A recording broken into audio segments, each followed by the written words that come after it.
Heureux qui, comme Ulysse, a fait un beau voyage. Heureux qui, comme Ulysse, a vu 100 paysages, et puis a retrouvé, après maintes traversées, le pays des vertes années. Par un petit matin d'été, quand le soleil vous chante au cœur, quelle est belle la liberté, la liberté. Quand on est mieux ici qu'ailleurs, quand un ami fait le bonheur, quelle est belle la liberté, la liberté.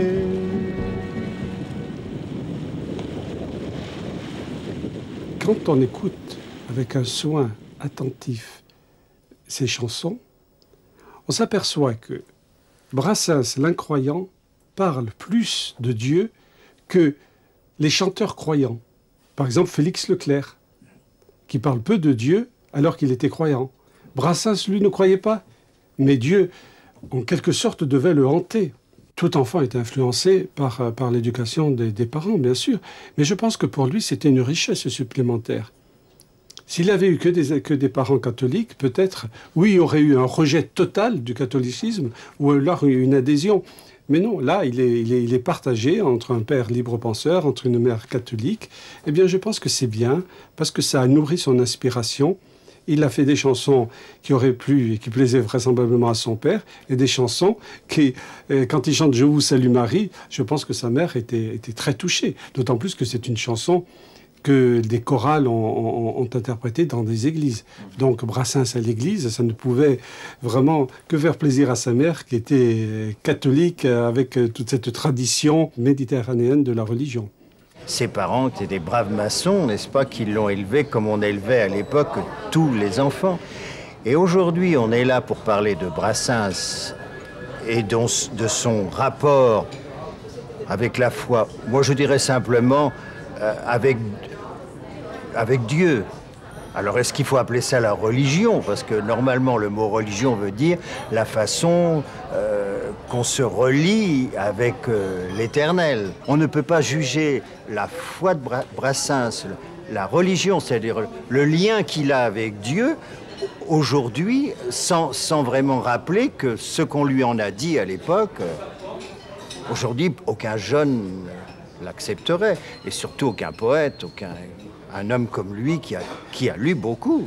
Peut-être qu'inconsciemment, dans son esprit de grand poète, il avait très vite, lui, sans peut-être en être tout à fait conscient, que la religion, ce qui nous reliait à Dieu, à l'Éternel, ça ne pouvait pas être une morale.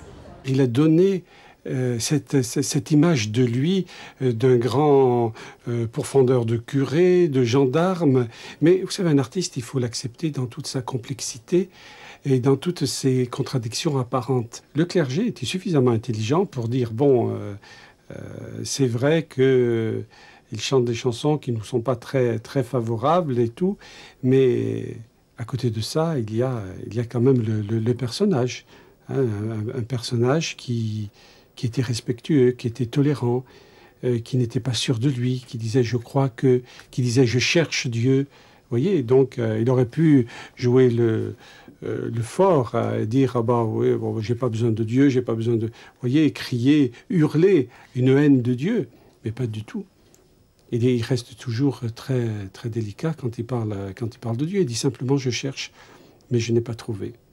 Il va écrire une chanson qui s'appelle « La messe au pendu ». Et là, il va prendre la défense d'un prêtre parce que ce prêtre-là a à peu près les mêmes idées que lui, c'est-à-dire que ce n'est pas un fanatique, c'est un homme de tolérance. Anticlérical, fanatique, gros mangeur d'ecclésiastique, cet aveu me coûte beaucoup. Mais ces hommes d'église, hélas, ne sont pas tous des dégueulasses. Témoin le curé de chez nous. Quand la foule qui se déchaîne pendit un homme au bout d'un chêne, sans autre forme de remords. Ce ratichon fit un scandale et rugit à travers les stalles, mort à toute peine de mort. Puis on le vit, étrange rite qui baptisait les marguerites avec l'eau de son bénitier, et qui prodiguait les hosties, le pain béni et l'Eucharistie aux petits oiseaux du moutier. Ensuite il retroussa ses manches, prit son goupillon des dimanches, et plein d'une sainte colère,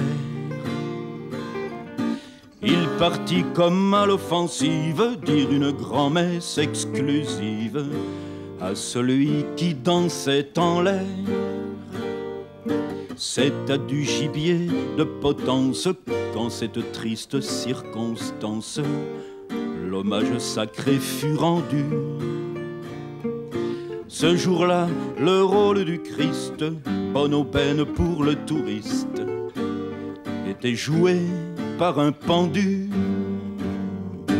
Et maintenant, quand on croasse, nous les païens de sa paroisse, c'est pas lui qu'on veut dépriser. Quand on crie à bas la calotte, à s'en faire péter la glotte, la sienne n'est jamais visée. Anticléricaux, fanatiques, gros mangeurs d'ecclésiastiques, quand vous vous coinfrerez un plat de cureton, je vous exhorte, camarades, à faire en sorte que ce ne soit pas celui-là. Je pense qu'il avait un respect vraiment très profond des convictions de chacun. Brassens a toutes les vertus chrétiennes, mais il ne faut surtout pas que la religion, particulièrement la religion catholique, essaie de le récupérer. Parce qu'il avait, à l'époque, ce que la religion catholique n'avait plus. Et que malheureusement, aujourd'hui, il y a encore des catholiques qui s'accrochent pour l'avoir encore, cette religion moralisante, n'est-ce pas? Il y a le bien d'un côté et le mal de l'autre. Je pense qu'il ne veut pas qu'on l'enferme dans une image. Il veut avoir cette liberté. La liberté de ses propres contradictions, ces contradictions qui nourrissaient son inspiration et qui ont donné lieu à de magnifiques chansons. Au village sans prétention, j'ai mauvaise réputation. Que je me démène ou que je reste quoi, je passe pour un je ne sais quoi. Je ne fais pourtant de tort à personne en suivant mon chemin de petit bonhomme. Mais les braves, j'en aime pas que l'on suive une autre route que. Non, les braves, j'en aime pas que l'on suive une autre route que. C'est pas pour rien que, alors qu'il débute, que les gens sont choqués par des chansons comme Le mauvais sujet repenti, comme même La mauvaise réputation, toutes ces chansons qui ont formé cette image de lui, anarchiste. Ben, il a le courage de prendre une chanson dont toutes les strophes se terminent par « Je vous salue Marie ». Et une chanson où il ne se moque pas, au contraire, où il y a une profonde émotion. « Je vous salue Marie ». Rendez compte, un anarchiste libertaire qui chante ça. Eh bien, ça veut dire « Laissez-moi la liberté d'être ce que je suis et le contraire le lendemain si j'ai envie de l'être ». Dieu ne nous regarde pas sous le nez, nous aime comme on est. Alors je ne veux pas dire que Brassens, c'est le Messie, mais il ne regarde personne sous le nez. Alors pas plus les prostituées que les gens qui sortent de prison, que les voyous. Je pense qu'il chantait des textes, des mots qui sortaient de son cœur. Je ne crois pas qu'il se levait le matin en disant « Tiens, je vais faire aujourd'hui, je vais faire telle chanson, ça sera ma sainteté à moi. » Non, je crois que c'était spontané. Et cette spontanéité le conduisait invariablement vers l'amour des autres. Prenez Pauvre Martin, par exemple. Qu'est-ce que c'est, Pauvre Martin? C'est le chant des humbles, c'est le chant des pauvres qui retournent sans arrêt le chant des autres sans laisser voir sur leur visage ni l'air jaloux ni l'air méchant. Eh bien, ça, c'est vraiment un chant d'humaniste, c'est un chant d'une profonde pitié, d'une profonde tolérance, d'une profonde aussi lucidité. Pauvre Martin, pour moi, c'est une page d'évangile. Avec une bêche à l'épaule, avec à la lèvre un doux chant, avec à la lèvre un doux chant, avec à l'âme un grand courage, il s'en allait trimer au champ. Pauvre Martin, pauvre misère, creuse la terre, creuse le temps. pour gagner le pain de sa vie, de l'aurore jusqu'au couchant, de l'aurore jusqu'au couchant. Il s'en allait bêcher la terre en tous les lieux, par tous les temps. Pauvre Martin, pauvre misère, creuse la terre, creuse le temps, sans laisser voir sur son visage ni l'air jaloux, ni l'air méchant, ni l'air jaloux, ni l'air méchant. Il retournait le chant des autres, toujours bêchant, toujours bêchant. Pauvre Martin, pauvre misère, creuse la terre, creuse le temps. Et quand la mort lui a fait signe de labourer son dernier champ, de labourer son dernier champ, il creusa lui-même sa tombe en faisant vite, en se cachant. Pauvre Martin, pauvre misère, creuse la terre, creuse le temps. Il creusa lui-même sa tombe en faisant vite, en se cachant, en faisant vite, en se cachant, et s'y étendit sans rien dire pour ne pas déranger les gens. Pauvre Martin, pauvre misère, dors sous la terre, dors sous le temps.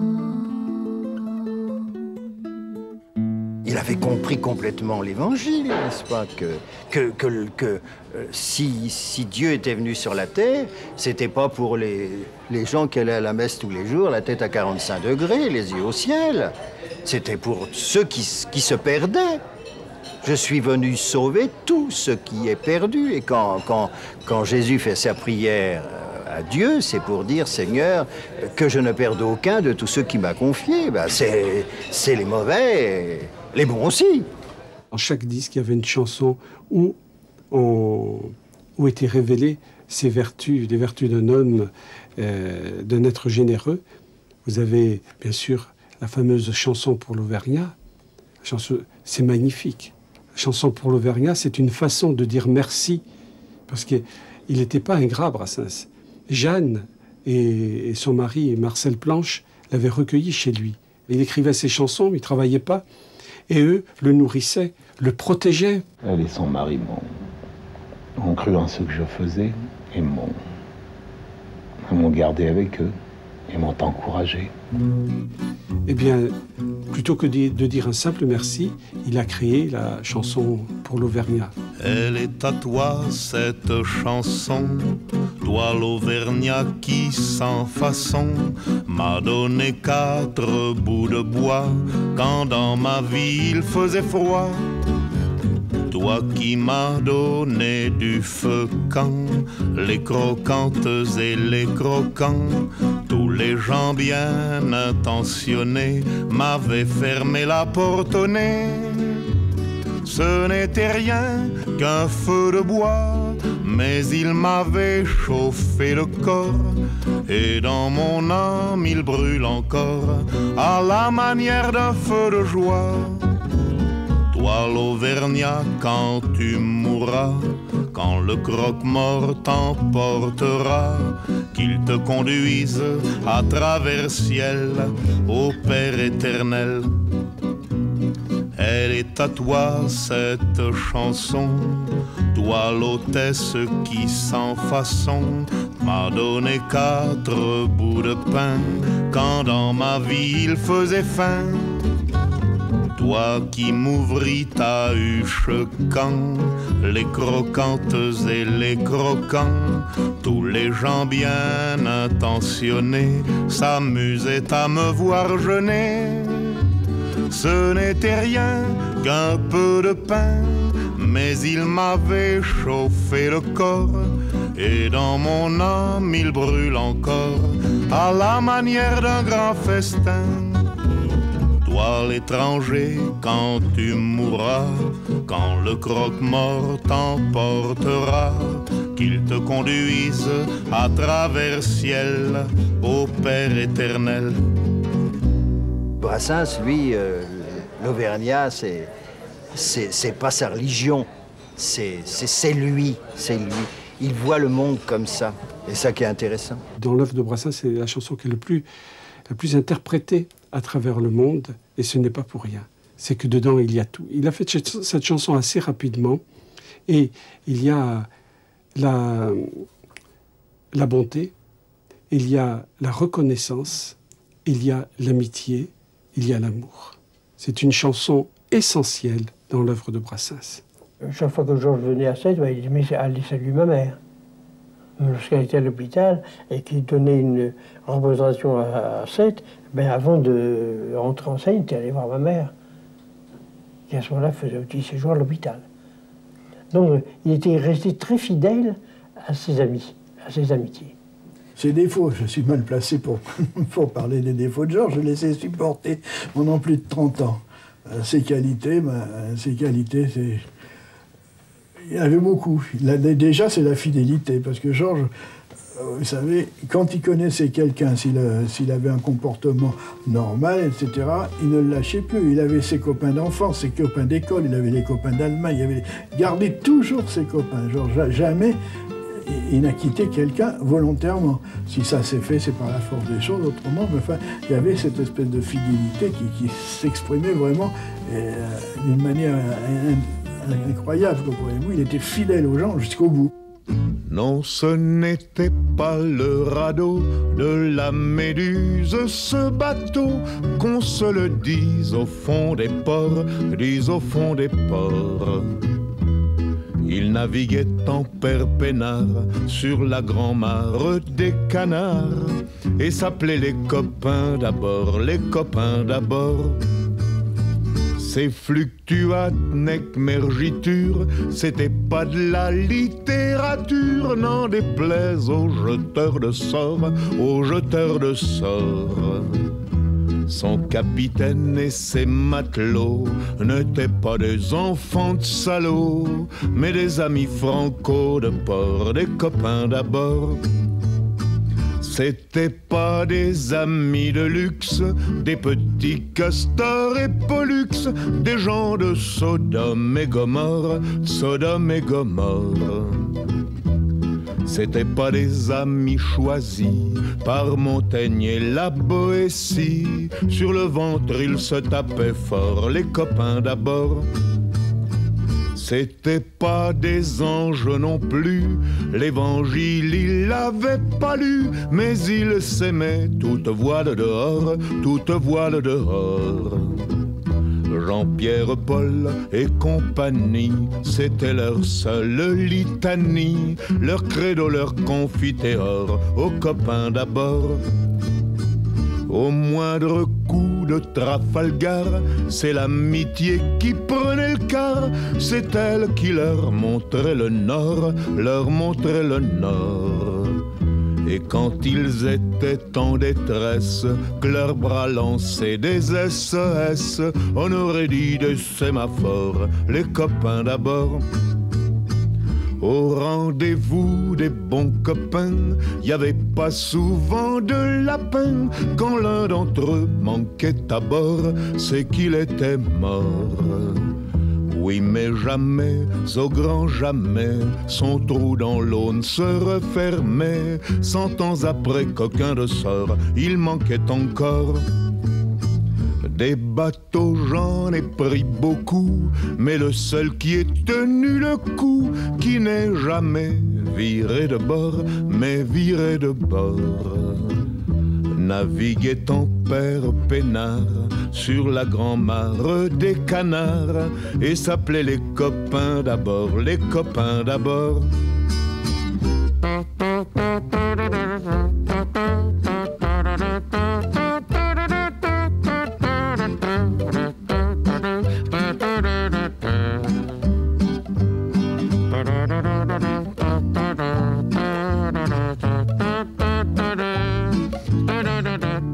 On a eu de la chance. On a eu de la chance de le connaître. Le hasard de la vie nous a mis en présence d'un bonhomme d'exception. Ça m'empêche de faire des conneries. Si je n'avais pas rencontré Georges, je ne serais pas le même aujourd'hui. Je le pense vraiment. La générosité, c'est une chose dont vous avez parlé, cette générosité, être tolérant, c'était vraiment lui. En somme, il m'a un petit peu, non pas appris, mais il m'a mis à un autre niveau. J'ai connu Georges à l'âge de 20 ans. On n'est pas tout à fait fini à 20 ans. Et on subit les influences. eh bien, la manière de vivre de Georges, le comportement qu'il avait, sa manière d'être, nous a influencés. On ne voit plus les choses de la même façon. On est tolérant. On n'aime pas les cons, c'est vrai, mais malheureusement, il y en a de plus en plus. Hein. Mais on continue à vivre à côté de Georges et de converser avec lui.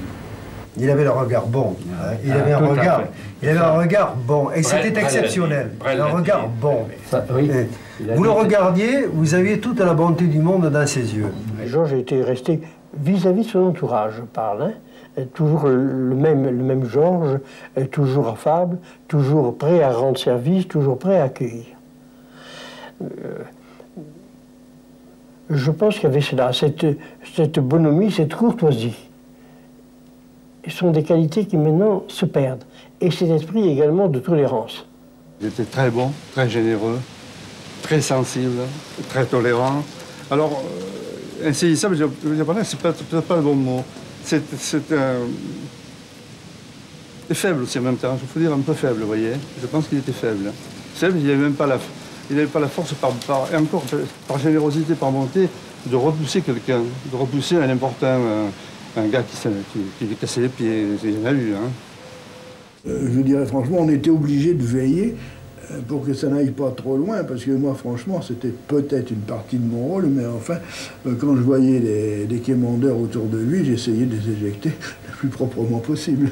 Quand il sortait de prison, il m'avait demandé une certaine somme que je n'avais pas d'ailleurs à cette époque, parce que ce n'était pas l'Olympia, c'était aux Trois Baudets. C'était à mes débuts, je n'étais pas très bien payé. Il sortait de prison, il était interdit de séjour à Paris. Et alors il est venu, ne connaissant personne, il est venu s'adresser à moi pour me demander un peu d'argent pour pouvoir retourner en province et recommencer. Alors je lui ai donné la somme qu'il me demandait après être allé emprunter à la caisse, puisque je n'avais pas cette somme. Et puis je n'y pensais plus, et 3-4 ans après, un type est venu.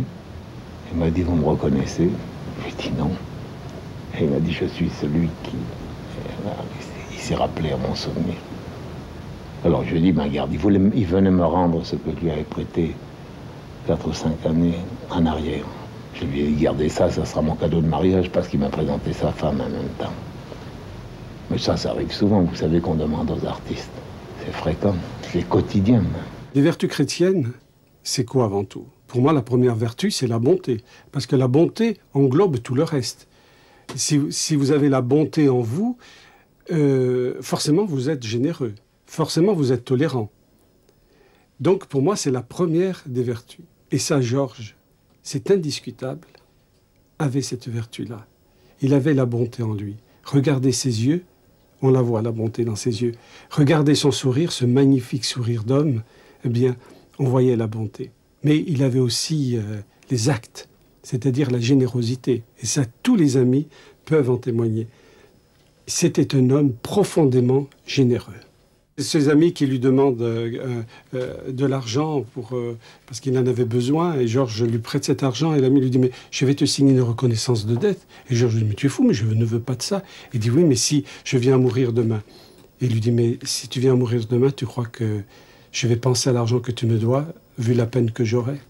Si je vous dis que je ne suis pas généreux, c'est pas vrai. Si je vous dis que je suis généreux, c'est prétentieux, c'est idiot. Georges, quand il parle d'amitié, il a dit une phrase qui est magnifique. L'amitié ne demande rien en échange, juste un peu d'entretien. Si j'ai choisi 12 amis au lieu de 1000, c'est pour mieux m'en occuper. La seule chose qui compte vraiment pour moi, c'est l'amitié. Mes chansons préférées sont celles qui traitent le mieux de l'amitié, Au bois de mon cœur, Les copains d'abord, l'Auvergnat. Voilà. Je pense que tout est dit, parce que l'amitié, c'est l'amour. Et donc, l'amour, je crois que c'est le chemin le plus rapide pour aller vers Dieu. C'était un être humain proche de tous. Il n'avait pas une aura spéciale. Mais ce qui m'a touché en lui, toujours, c'est l'être humain tel qu'on l'aime, c'est-à-dire avec sa générosité. Bon, bien sûr, il y avait sûrement des défauts, comme tout le monde, mais je ne vois même pas lesquels.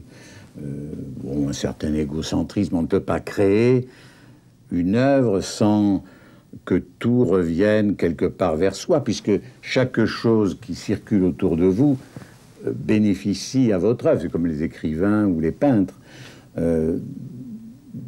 Donc, cette générosité, peut-être, elle était aussi...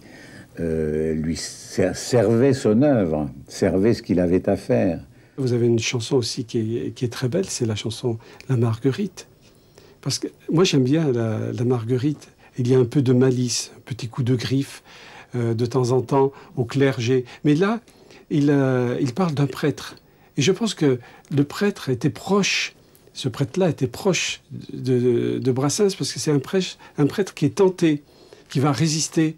Mais justement, il est tenté, il va résister. Mais avant tout, c'est un homme. Et c'est peut-être pour ça qu'au-delà de la malice et de l'humour, il y a de la tendresse. La Marguerite, je pense que c'est une véritable chanson d'amitié, donc une chanson d'amour. La petite Marguerite est tombée, singulière du bréviaire de l'abbé. 3 pétales de scandale sur l'autel. Indiscrète paquerette, d'où vient-elle? 3 pétales de scandale sur l'autel. Indiscrète paquerette, d'où vient-elle? Dans l'enceinte sacro-sainte, quelle est moi?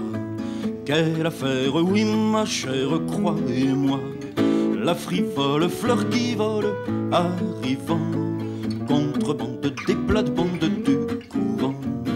La frivole fleur qui vole, arrivant, contrebande des plates-bandes du couvent.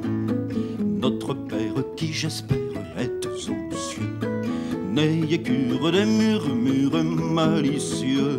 La légère fleur peu chère ne vient pas de nonnettes, de cornettes en sabbat. La légère fleur peu chère ne vient pas de nonnettes, de cornettes en sabbat. Sachez diantre qu'un jour entre 2 avets, sur la pierre d'un calvaire il l'a trouvé, et l'a mise chose admise par le ciel, sans embâche dans les pages du missel. Et la mise chose admise par le ciel, sans embâche dans les pages du missel. Que ces messes passent, cesse, je vous prie. Non, le prêtre n'est pas traître à Marie, que personne ne soupçonne plus jamais la petite Marguerite à sa mère. Que personne ne soupçonne plus jamais la petite Marguerite à sa mère.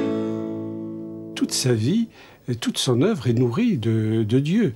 Il a un vocabulaire quand même, le Père éternel, le grand Manitou, il dit aussi Jéhovah, il le nomme dans une de ses chansons, dans Le Vieux Léon. Et je crois qu'il était fasciné par tout ce qui est Dieu, par tout ce qui est religion, tout comme il était fasciné par la mort. Donc, pour s'en amuser, mais aussi pour une recherche beaucoup plus profonde. Et c'est ce qui est intéressant chez un être, c'est la recherche. Chercher, cette marche est plus intéressante que la certitude d'avoir trouvé. Une fois que vous avez la certitude, vous ne cherchez plus. Vous demeurez dans votre certitude. Mais un homme qui cherche, qui doute, mais qui continue à avancer, c'est beaucoup plus émouvant. Et je me demande si Dieu n'a pas une préférence justement pour tous ceux qui doutent, plutôt que pour tous ceux qui sont installés dans leur certitude. Toute son œuvre est là pour cacher ses angoisses. Il y a un grand mystère chez lui, n'est-ce pas? Il y a une souffrance, je crois, très très profonde, et dont il se sort, je dirais, en essayant d'en rire lui-même peut-être, et d'en faire rire les autres. Il n'existe pas de poète qui ne soit pas désespéré. J'en connais pas. Les poètes vraiment du bonheur, de la félicité et tout ça sont particulièrement rares. Brassens était un homme par moments angoissé, par moments triste, et ça naturellement ça se reflétait dans son œuvre. Le petit garçon qui meurt près de sa mère, tandis que les enfants s'amusent au parterre, et par l'oiseau blessé qui ne sait pas comment. son aile tout à coup s'ensanglante et descend par la soif et la faim et le délire ardent. Je vous salue, Marie. Il y a une petite introduction merveilleuse de James sur l'Annonciation, au départ, même tout ça. C'est absolument sublime. Et un poète comme Brassens, quand il lit ces 5 ou 6 vers de l'Annonciation, il est séduit. Mais il est quand même séduit par des mystères chrétiens. Par les gosses battus, par l'ivrogne qui rentre, par l'âne qui reçoit des coups de pied au ventre, et par l'humiliation de l'innocent châtié, par la Vierge vendue qu'on a déshabillée, par le fils dont la mère a été insultée. Je vous salue, Marie. Le recueil de Francis James, ce n'est pas la prière, c'est un rosaire. Un rosaire entier avec des présentations, présente le mystère joyeux, le mystère glorieux, le mystère douloureux. Donc c'est 15 strophes dont il va en tirer 5 ou 6, n'est-ce pas? Mais il a tout lu pour faire son choix, puisqu'il n'a pas choisi un mystère plus ou moins d'un autre, il a choisi les choses qui l'ont le mieux lui accroché l'âme et l'esprit. Qui trébuchant sous trop de poids se crie, mon Dieu, par le malheureux dont les bras ne purent s'appuyer sur un amour humain. Comme la croix du Fils sur Simon de Cyrène, par le cheval tombé sous le chariot qu'il traîne. Je vous salue, Marie. Par les 4 horizons qui crucifient le monde, par tous ceux dont la chair se déchire ou succombe, par ceux qui sont sans pieds, par ceux qui sont sans mains, par le malade que l'on opère et qui geint, et par le juste mis au rang des assassins. Je vous salue, Marie. Il y a là, dans ce rosaire, dans ces 3 mystères du chapelet, il y a tous les mystères chrétiens. Par la mère apprenant que son fils est guéri, par l'oiseau rappelant l'oiseau tombé du nid, par l'herbe qui a soif et recueille l'ondée, par le baiser perdu, par l'amour redonné, et par le mendiant retrouvant sa monnaie. Je vous salue, Marie.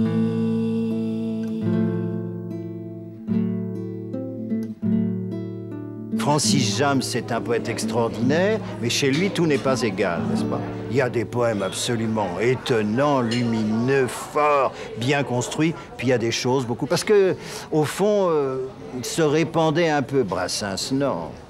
Quand il écrit quelque chose, c'est ciselé, c'est fignolé, c'est de la grande, grande poésie. Et quand il ose manier un alexandrin, il est parfait. Ou s'il le démonte un peu, eh bien c'est encore quelque chose de superbe. Je pense qu'il c'est un poète pour le XXIe siècle. J'aime bien les poètes qui ont de l'avance. J'ai beaucoup travaillé sur un autre poème qui est complètement en avance. Mais alors, j'aurais voulu qu'ils se rencontrent, ces deux-là. C'est Marie-Noël, n'est-ce pas? Qu'on a étiqueté. Je hais les gens qui donnent des étiquettes. Hein? Mais Marie-Noël, on l'a étiquetée la bigote de sacristie, n'est-ce pas? Alors qu'il n'y a pas une femme catholique et poète aussi en avance sur son siècle qu'elle. Le grand thème de Marie-Noël, c'est que le bien et le mal sont ensemble. Claudel dit, la tolérance, il y a des maisons pour ça, et puis il y a Brassens pour chanter la prostituée avec tout ce qu'il y a encore, non pas seulement à sauver dans son cœur, mais tout ce qu'il y a de trésor dans certains cœurs, même dans une prostituée. Bien que ces vaches de bourgeois, bien que ces vaches de bourgeois, les appellent des filles de joie, les appellent des filles de joie, c'est pas tous les jours qu'elles rigolent, parole, parole, c'est pas tous les jours qu'elles rigolent. Quand Marie-Madeleine, n'est-ce pas, surgit chez Lévy, alors que le Christ est invité à déjeuner, et puis que voilà Marie-Madeleine qui arrive, et qu'elle se met à lui essuyer les pieds avec ses cheveux, n'est-ce pas? Et que et lui embrasser les pieds. Voilà, que tous ces bons pratiquants qui sont là à table disent, mais s'il savait qui le touche, il sait qui le touche. Eh bien, Brassens, il a osé toucher. C'est la prostituée qu'il regarde comme un être humain qui a ses souffrances, qui a ses joies, qui a sa vie à défendre. Et c'est ça qui est intéressant. Et ça, c'est reste évangélique. Le regard de Brassens, je dirais, c'est un regard, je ne vais pas dire que c'est un regard divin, mais c'est un regard spirituel. On ne peut pas dire même que c'est un monstre sacré, on pourrait dire que c'est le monstre tout court de la poésie. Il a fait une monstrueuse poésie, mais monstrueuse pas dans le sens péjoratif, dans le sens que c'est une montagne qu'il faut savoir escalader. Les illusions perdues, c'est un poème que Georges n'avait pas eu le temps de le mettre en musique. J'aime bien ce texte, parce que c'est un texte d'un être un peu désabusé, qui parle de Dieu, qui dit « mais Jésus n'a plus rien à faire sur sa croix », et qui parle des hommes, et dit que finalement, les idéaux politiques, les lendemains qui chantaient, les lendemains qu'on a toujours promis à l'espèce humaine, mais il dit, mais ces lendemains chantaient faux. Et puis, il y a les copains. Par bonheur, il y a les copains. Alors il s'est accroché à ça, à la main d'un copain. Et c'est ce qui l'a sauvé. C'est pour ça que ce texte me plaît beaucoup. C'est encore une chanson d'amitié. On creva ma première bulle de savon.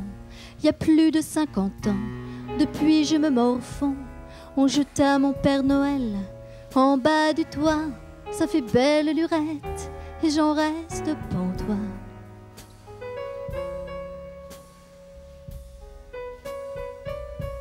Premier amour déçu, jamais plus officiel. Je ne suis remontée jusqu'au 7e ciel. Le bon Dieu déconnait, j'ai décroché Jésus de sa croix. N'avait plus rien à faire dessus. Les lendemains chantaient hurrah, l'Oural, bravo. Il m'a semblé soudain qu'il chantait un peu faux. J'ai couru pour quitter ce monde saugrenu, me noyer dans le premier océan venu. Juste voguer par là, le bateau des copains. Je me suis accroché bien fort à ce grappin. Et par enchantement, tout fut régénéré. L'espérance cessa d'être désespéré.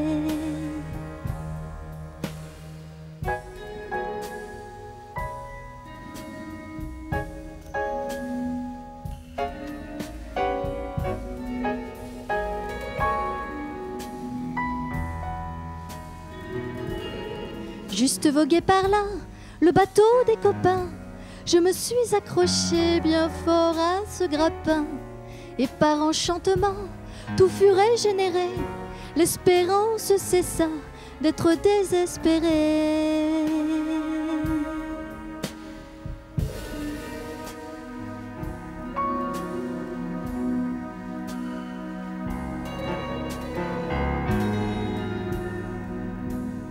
Brassens est un auteur hanté par la mort. Il en parle tout le temps, il en parlait avec ses amis, il en parlait dans ses chansons, il s'en amusait. C'était peut-être une forme d'amusement qui cache l'angoisse profonde que tous les hommes éprouvent face à ce mystère de la mort.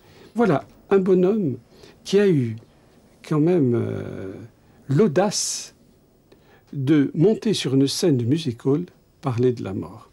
Ça se faisait pas avant Brassens. Personne ne le faisait. Les Américains, qui sont en train de découvrir Brassens, disent « Mais nous, on ne parle pas de la mort dans nos chansons. » Et lui, il a le mécréant, il parle de Dieu, il parle presque dans chaque chanson, il y a une conclusion concernant la mort. Il a mis « Pensée des morts », le poème de Lamartine en musique, vous voyez. Et donc, c'est un exploit de chanter la mort sur les planches d'un music hall, en faisant rire ou en troublant les gens, surtout par exemple avec la supplique pour être enterré à la plage de Sète, qui est véritablement une de ses 3-4 plus grandes chansons. La Camarde qui ne m'a jamais pardonné d'avoir semé des fleurs dans les trous de son nez me poursuit d'un zèle imbécile. Alors cerné de près par les enterrements, j'ai cru bon de remettre à jour mon testament, de me payer un codicille. Trempe dans l'encre bleue du golfe du Lion, trempe, trempe ta plume, ô mon vieux tabellion, et de ta plus belle écriture note ce qu'il faudrait qu'il advint de mon corps lorsque mon âme et lui ne seront plus d'accord que sur un seul point, la rupture. Quand mon âme aura pris son vol à l'horizon vers celle de Gavroche et de Mimi Pinson, celle des Titi, des Grisettes, que vers le sol natal mon corps soit ramené dans un sleeping du Paris Méditerranée, terminus en gare de Sète. Juste au bord de la mer, à 2 pas des flots bleus, creuser si c'est possible un petit trou moelleux, une bonne petite niche auprès de mes amis d'enfance les dauphins, le long de cette grève où le sable est si fin, sur la plage de la Corniche. Une très belle phrase, je trouve, qui est inscrite sur le livre d'or qui se trouve à l'accueil. Tout simplement, quelqu'un a noté, ce n'est pas la peine d'aller lui rendre visite en face au cimetière, il y a très longtemps qu'il a traversé. Il est donc à l'espace Brassens. Ce n'est pas simplement une question de chanson, c'est beaucoup plus. C'est l'histoire d'un homme, c'est une philosophie, une manière de penser qui, dans ces temps tourmentés, rassure et plaise aux hommes. Il a osé, il a imposé, et ça correspondait à un souhait profond, en fait, de la jeunesse. Parce que s'il n'avait pas eu le public de la jeunesse, jamais il n'aurait fait la carrière qu'il a faite. Et ces jeunes vieillissants sont restés fidèles à eux-mêmes, et les jeunes qui arrivent retrouvent des thèmes qui leur sont chers, c'est-à-dire le thème de la liberté, le thème de la liberté d'expression. Il a dit ce qu'il voulait dire, et il l'a dit sans concession. C'est ça, c'est l'absence de concession dans son œuvre qui fait qu'elle est extrêmement présente et qu'à mon avis, elle ne cessera pas de l'être. Heureux qui, comme Ulysse, a fait un beau voyage. Heureux qui, comme Ulysse, a vu 100 paysages. Et puis a retrouvé, après maintes traversées, le pays des vertes années. Par un joli matin d'été, quand le soleil vous chante au cœur, quelle est belle la liberté, la liberté. Quand ça n'est fini des malheurs, quand un ami sèche vos pleurs, quelle est belle la liberté, la liberté. C'est comme un diamant qui reste là. Non, mais je veux dire, c'est pas une admiration, j'ai pas une admiration sans borne, mais voilà, il était quelque chose d'intouchable, de vivant et qui va rester. Je crois qu'il y a une espèce de sincérité entre ce que Georges écrit, ce qu'il dit et la manière dont il a vécu.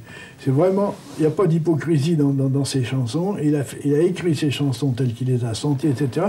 Mais surtout parce que ça correspondait à ses idées et à sa manière de vivre. Chez Brassens, ça passe par le cœur. Il n'a pas pensé ce qu'il voulait dire, il l'a senti et il l'a dit. Pour lui, l'amour, l'amitié, mais l'amitié aussi, c'est de l'amour, était très, très, très important. Je pense même que c'est ce qui a nourri le plus son inspiration, et c'est ce qui a aussi finalement tracé la voie de son existence. Chez Jeanne, la Jeanne,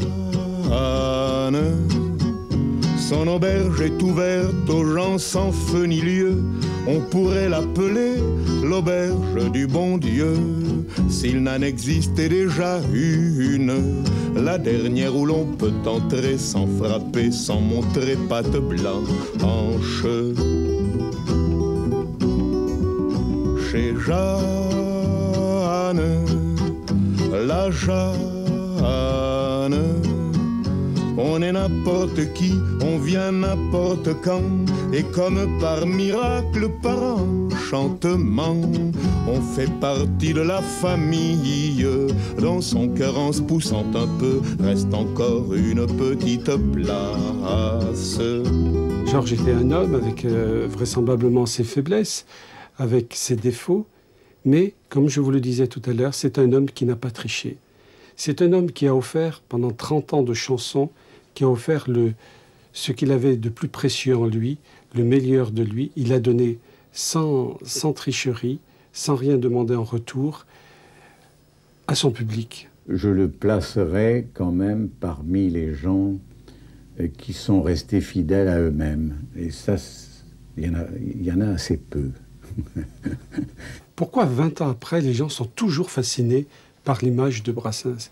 Parce que c'était un homme qui vivait en harmonie avec les sentiments qu'il exprimait dans ses chansons. Il n'y avait pas de tromperie. Je pouvais très bien chanter la générosité et puis être avare. Lui, non. Lui vivait en parfaite harmonie avec ce qu'il chantait. Et ça, les gens le savaient, le sentaient, le ressentaient. Et 20 ans après, il nous touche encore parce qu'on se dit, voilà un homme véritable, authentique, quelqu'un qui ne trichait pas, quelqu'un qui ne vendait pas sur l'autel de toutes les vanités, qui ne vendait pas son nom, qui ne vendait pas son âme. C'était un homme authentique. Beaucoup de gens nous ont dit souvent, moi Brassens, eh bien, il m'a aidé à vivre. C'est-à-dire que lorsque ils ont rencontré des difficultés dans leur vie privée, professionnelle ou autre, ils ont écouté Brassens et Brassens leur a montré un peu le chemin. Comme je dis toujours que les poètes sont des prophètes sans jamais nommer personne, ben je pense que Brassens fait partie des grands poètes de ce XXe siècle et que c'est aussi un prophète. Il a dit « J'ai ce malheur de ne pas croire en Dieu, mais comme j'en parle, étant donné que j'ai quand même été élevé dans cet esprit et que même ceux qui ne croient pas en Dieu, les athées, Dieu finit quand même par avoir de l'importance pour tout le monde, pour les non-croyants.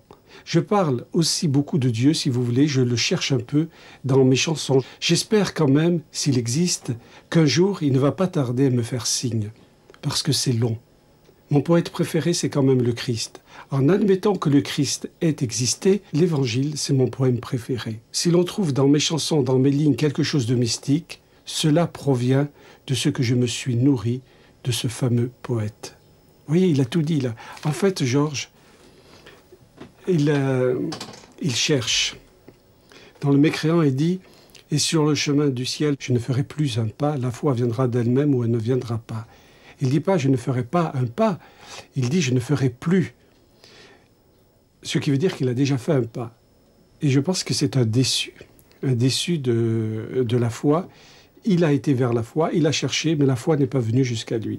Comme il est très honnête, il a toujours dit. Il a dit « oui, j'ai marché vers la foi, oui, la foi, je ne l'ai pas trouvée ». Rien n'est jamais acquis à l'homme, ni sa force, ni sa faiblesse, ni son cœur.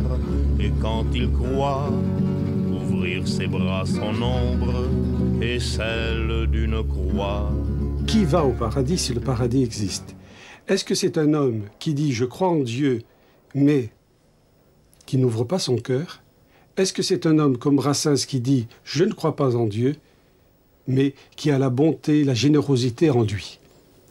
Je vous laisse le soin de répondre. Je suis le pornographe du phonographe, le polisson de la chanson.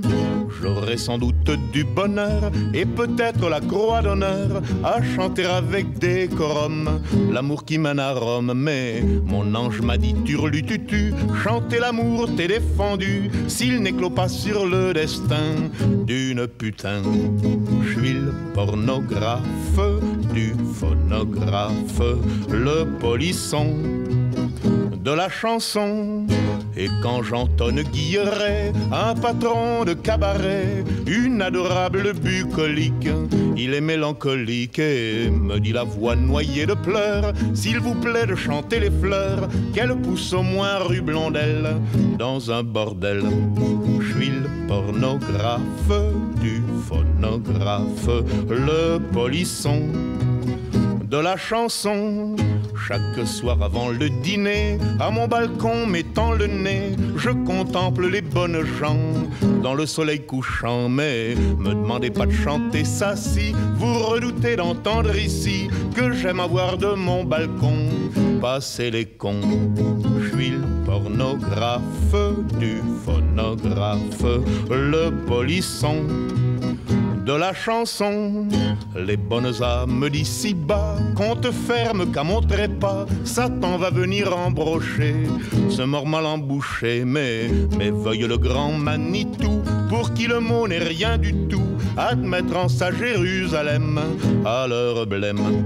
Le pornographe du phonographe, le polisson de la chanson.